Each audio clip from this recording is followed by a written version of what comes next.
All right, Shalom. I want to first off and foremost give all praises, honor, and glory to Yahweh, by Hashem, Yahweh Shai, by Hashem, Rakakadash. Double honor to the elders and apostles, great millstone, who ruling well. All right, and much peace, safety, and blessings to hopefully elect throughout the four winds, pushing this truth and sincerity and diligence. All right, it's the brother Loyal from the Great Millstone, Lake Charles, Louisiana camp, coming with another quick topic. And as always, Lord willing, be edifying to the elect. All right, because through the Spirit, I'm gonna just go into us being built up and being fit for the kingdom. All right, because through our elders and teachers and head camp leaders, all right, we're being built up through the Spirit and power of Yahweh by Shem Shah to be the rulers for the world to come.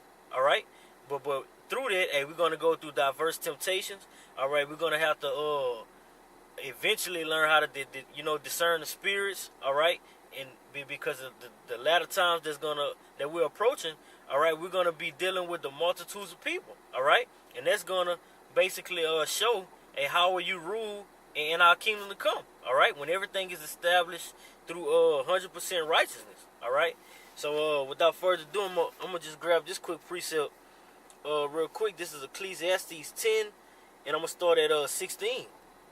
All right, it says, "Woe to thee, O land, when thy king is a child, and thy princes eat in the morning. Blessed art thou, O land, when thy king is the son of nobles, and thy princes eat in due season for strength, and not for drunkenness." All right, it says, "By much slothfulness the building decayed, and through idleness of the hands the house droppeth through."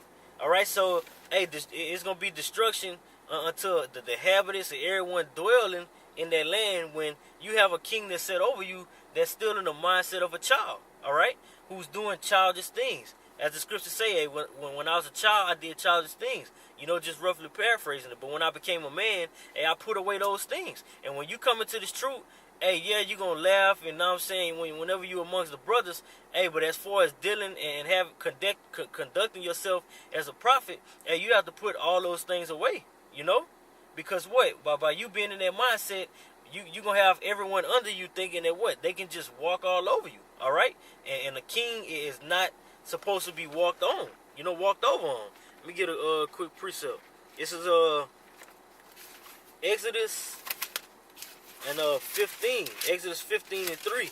All right, it says, "The Most High is a man of war, and Yahweh is his name." All right, Yahweh by Shem Shai is an austere power. All right, the Lord, the ultimate person who's fit for the kingdom. The Lord's not going to have no one walk over him. That's why he's going to send Yahweh Shai to and be glorified through him, that power. All right? Because when Yahweh Shai makes his return, Yahweh Shai is going to overthrow all the kings of this world. All right? And then through that is fear. All right? It's fear amongst all the civilians and the inhabitants of this place that's going to be brought in our kingdom. All right? And through fear, you're gonna through fear, everything is gonna fall in line. Because ultimately, when you come into this truth, guess what? It's based off fear. The fear of Yahweh by Shem Shai is gonna wake up majority of the elect.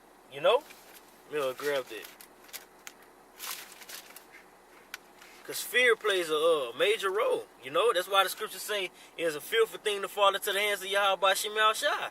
Why? Because the Lord is a king that you're just not gonna walk over. Look at the nation of look at our nation as a whole. The Lord say what? You gonna follow my law, statutes, and commandments. But guess what? If you don't, I'm gonna fuck y'all up. Just in lamest terms. And I'm gonna rip y'all shit to shreds. And that's what happened, and that's why we are in this captivity today. Because the Lord is not someone you can just walk over. Okay, just like his men. All right. Everything seems fine and dandy. You can come up to camp. You have the scoffers, but guess what? According to Jeremiah, if I'm not mistaken, the 16th chapter or the 13th chapter, it says I'm gonna send for many fishers. All right, and then it's gonna be the hunt season. All right. So guess what? You're not gonna be able to walk over the men of the Lord. All right. Why? Because these men are gonna stand boldly in the names of Yahweh by Shem Shai, and be fit for the kingdom. All right. Grab this loop.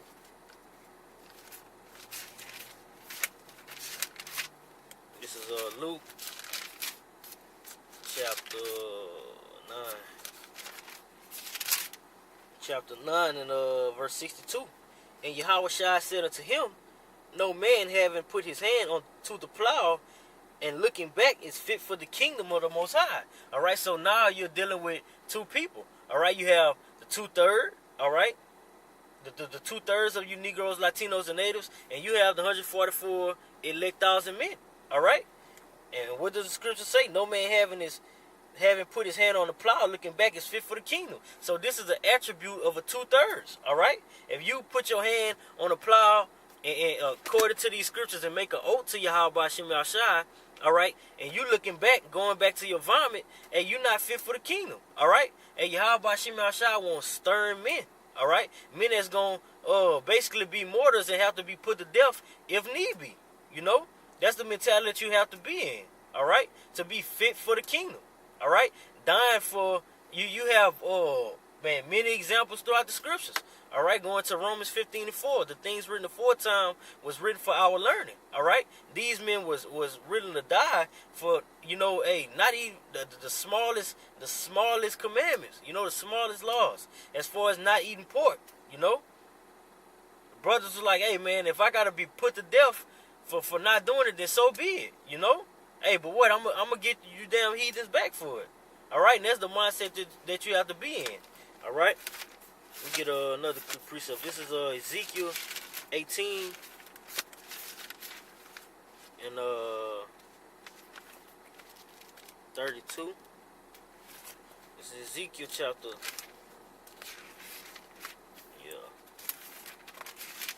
Ezekiel chapter 18 and verse 32. I'm gonna start at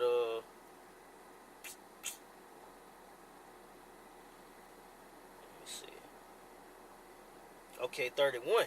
It says, cast away from you all your transgressions, all right, whereby ye have transgressed, and make you a new heart and a new spirit, all right, make you a new mind. And what is going to do that when you come into this truth, and what, let me grab it real quick, going to you fearing Yahweh Shem Yahshai and then being cleansed by this word, all right, because that's what's going to make you new, making you that new creature. Proverbs 1. And I'm going to start at 2. All right. It says to know wisdom and instruction, to perceive the words of understanding, to receive instruction of wisdom, justice, and judgment, and equity. It says to give subtlety to the simple, to the young man, to the young man knowledge and discretion. It says a wise man will hear and will increase learning. All right, a wise man will hear this truth and increase his learning on what? How to become fit for the kingdom. All right, know the ins and outs and the do's and don'ts of this truth. All right, and ultimately you're gonna be governed by this anyway. You know, so why not? Hey, because that's the thing with our people. Our people will go become Muslim, be in the Christianity for so long and try all these other wicked doctrines, but when it comes to following Yahweh Shem Yahshai and reducing yourself to limitations, they won't do it. All right, but it says what? A wise man will hear and increase learning. All right, and that wise man will be considered one of those men that's going to be fit for the kingdom. All right, it says, and understand, and a man of understanding shall attain unto wise counsels, to understand the proverb and interpretation, the words of the wise and their dark sayings. All right, and this is the point, verse 7. The fear of Yahweh Shem Yahshai is the beginning of knowledge, but fools despise wisdom and knowledge. All right, and by these fools despising this beautiful wisdom, knowledge, and understanding of Yahweh Shem Yahshai, they're despising their souls from being fit for the kingdom. All right, going into 2nd Ezra 9 and 22. You know, letting the multitude perish that was born in vanity. All right, that was born in vain. So you have it's only two. It's like the brother Kalab. All right, he did this video one time, and it basically was going into the Matrix. All right, when Morpheus, he had these two pills. All right, going into Deuteronomy 30 and 19. All right, either you take this pill and live, or you take this one and die. You know, it's only two choices, and 2/3. They don't want to be cleansed from their wickedness, and that's why they have to be put to death. Because why, man? These damn bastards are not ready to be fit for the kingdom. All right, why? Because they still in that carnal mindset.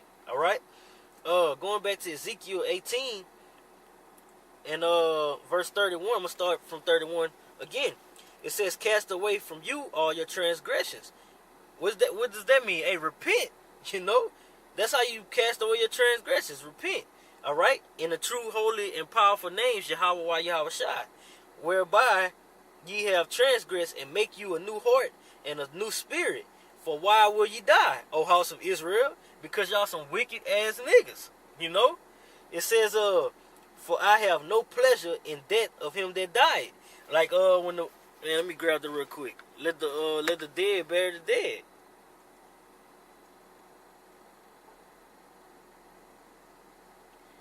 The Lord said, I have no pleasure in him that died. You know, this is Matthew 8 and 22. I'm gonna start at 21.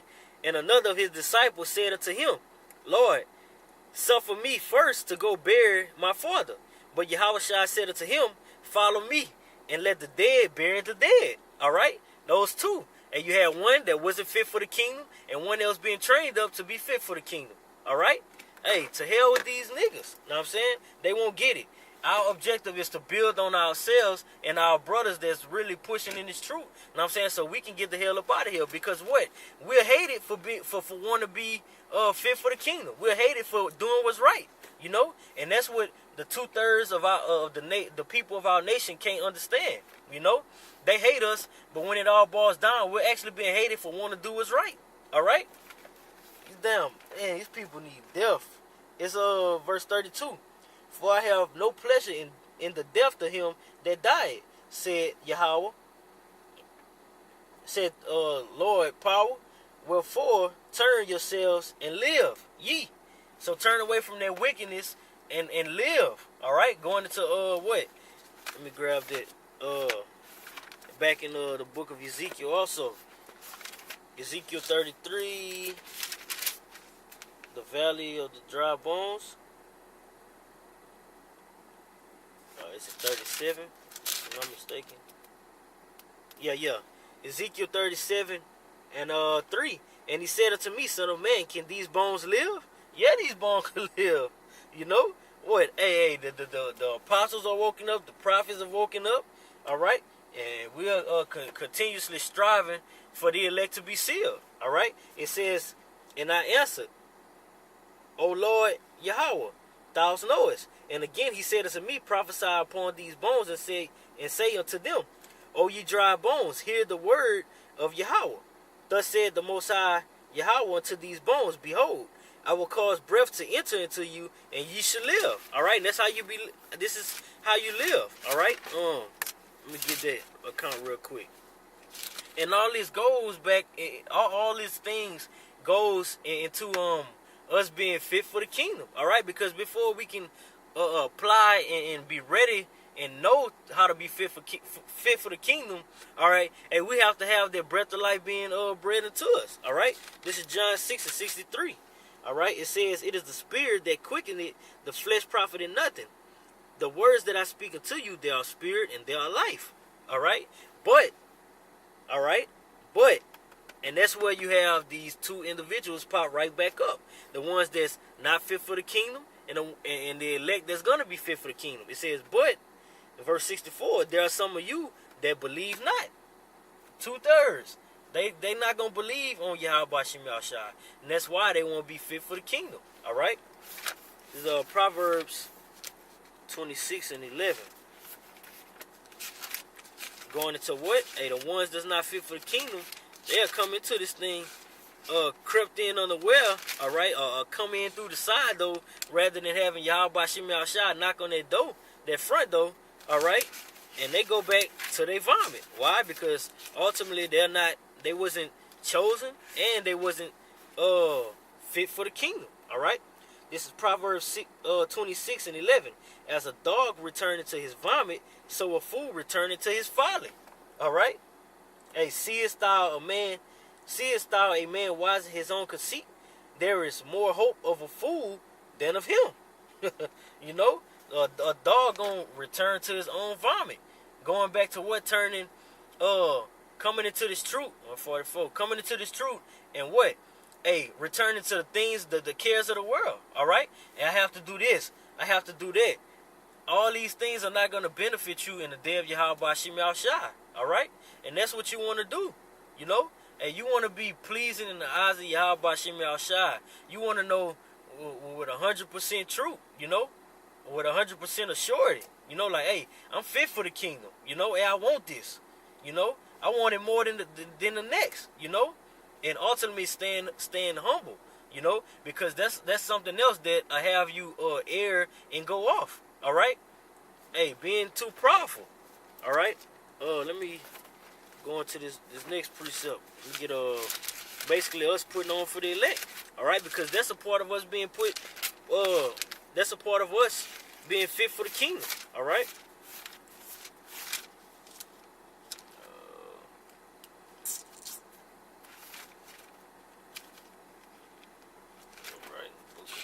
Colossians chapter 3.